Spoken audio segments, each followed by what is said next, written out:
Hey, what's up everyone? You may have tried so many Android launcher, but this is one of the best clean and simple Android launcher I have ever tried. If you look at this, there are some of the applications. There is one of your home screen, there is no icon or anything, just the simple applications names. If you swipe left, you can see some of your notifications. If you want, you can also filter your notifications according to your application choice. And not only that, if you swipe right, you can easily get all your apps in one place. It's simple as that.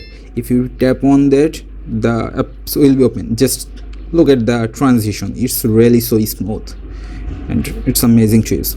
And if you want to change something like some names or anything, just tapping and holding on your app's name, you can easily take a look at all your settings here.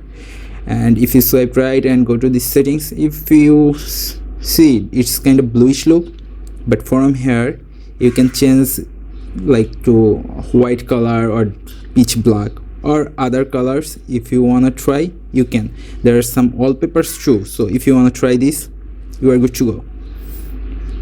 Just use this black one. It takes not so much longer time, and that's it. From here you can see now it's in black. And for your daily like focusing on your work and to distract yourself from your phone, this kind of launcher is really so effective and amazing to use. And this launcher is called Before Launcher. I'm also giving the link in the description. From there you can easily download, make it default, your default home screen launcher, and use on your daily driver. That's all about it. Thank you guys for watching. If you have any recommendation or something, just comment there in the below. I'm oheduzzamanx and I'll catch you guys in the next one. Peace out.